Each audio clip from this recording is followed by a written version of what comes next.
আসসালামু আলাইকুম। কেমন আছেন সবাই? আশা করছি আপনারা সবাই অনেক ভালো আছেন। আমিও আলহামদুলিল্লাহ আপনাদের সবার দোয়া ও ভালোবাসায় অনেক বেশি ভালো আছি। নতুন আরও একটি ভিডিও নিয়ে আপনাদের সবার মাঝে হাজির হয়ে গেলাম। ভিডিওটি না কেটে সম্পূর্ণ দেখতে থাকুন। আশা করছি আপনাদের সবার কাছে অনেক বেশি ভালো লাগবে। আজকে সকাল থেকে আমি আমার ভিডিওটা শুরু করেছি। সকালবেলা উঠে নাস্তাটা বানিয়ে নেওয়া হচ্ছে। আর আজকে নাস্তায় থাকছে হচ্ছে পরোটা, চা আর হচ্ছে ডিম ভাজা। এখানে হচ্ছে পরোটাকে খুব সুন্দরভাবে ভেজে নেওয়া হয়েছে, এদিকে ডিমটাও ভেজে নেওয়া হয়ে গিয়েছে।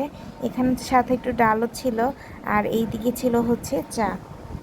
তো সকালের নাস্তাটা করে নেওয়া হয়ে গিয়েছে। এখন চলে এসেছে রান্নাবাড়া করার জন্য।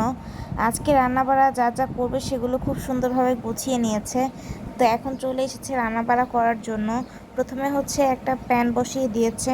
প্যানে পরিমাণ মতো তেল দিয়ে তেলটাকে গরম করে এরপর হচ্ছে তেলাপিয়া মাছ ভেজে নিবে।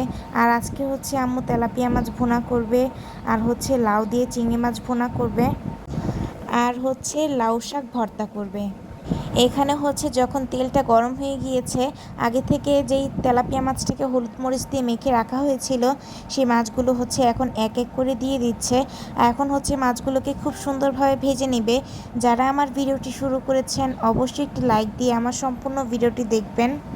এখানে হচ্ছে এক এক করে এখন সবগুলো মাছ দিয়ে দিয়েছে। তো এখন হচ্ছে মাছগুলোকে খুব ভালোভাবে ভেজে নেওয়া হবে। মাছগুলো যখন ভেজে নেওয়া হয়ে যাবে তখন হচ্ছে এক এক করে সবগুলো মাছকে উঠিয়ে নেবে।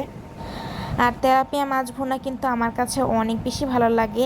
আমার মতো আপনারা কারা কারা তেলাপিয়া মাছ ভুনা পছন্দ করেন অবশ্যই কিন্তু কমেন্ট বক্সে জানাবেন। আর মাছগুলো হচ্ছে উঠতে চাচ্ছিল না, অনেক বেশি জোর জবরদস্তি করা হচ্ছিল আর কি। তো তারপর হচ্ছে মাছগুলো উল্টিয়ে এখন হচ্ছে পরিমাণ মতো মশলা কষিয়ে এরপর হচ্ছে মশলাটার ভিতরে পরিমাণ মতো টমেটো দেওয়া হয়েছে। তো এখন হচ্ছে মশলাগুলোকে খুব সুন্দরভাবে কষিয়ে তারপর হচ্ছে আগে থেকে ভেজে রাখা মাছগুলোকে দিয়ে দিচ্ছে। মশলাগুলোকে অনেকক্ষণ যাবৎ কষিয়ে নিয়েছে যাতে তরকারিটা খেতে অনেক বেশি ভালো লাগে। আমার আম্মু তো সবসময় হচ্ছে মশলাটা একটু বেশি কষায়। তারপর হচ্ছে হালকা পরিমাণে একটু পানি দিয়ে খুব ভালোভাবে নাড়াচাড়া করে তরকারিটা হচ্ছে রান্না করে নিবে।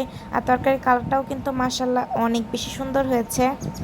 আমার আব্বু যেহেতু কোনো মাছই খেতে চায় না, সে হচ্ছে মাছ একদমই পছন্দ করে না। যদি কোনো মাছ ভেজে দেওয়া হয় তাহলে সেটা হচ্ছে সে খায়। এই জন্য তার জন্য 2 পিস মাছ আগে থেকে উঠিয়ে রাখা হয়েছিল, আর 4 পিস মাছ হচ্ছে আমাদের জন্য রান্না করা হয়েছে।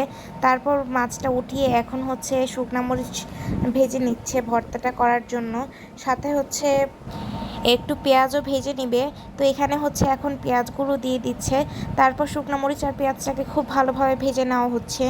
যখন শুকনো মরিচ আর পেঁয়াজটা ভালোভাবে ভাজা হয়ে যাবে তখন হচ্ছে লাউ পাতা হালকাভাবে একটু ভেজে নিবে তেলে। তাতে হচ্ছে ভর্তাটা খেতে অনেক বেশি ভালো লাগবে। তো এটা হচ্ছে আগে থেকে হালকা একটু সিদ্ধ করে রাখা হয়েছিল আর কি। তো তারপর হচ্ছে এখন লাউ পাতাটাকে দিয়ে দিয়েছে। আর এটা খেতে কিন্তু মাশাআল্লাহ অনেক বেশি ভালো লাগে। আপনারা যারা এখন পর্যন্ত ট্রাই করেননি অবশ্যই ভর্তাটা একবার হলেও ট্রাই করবেন।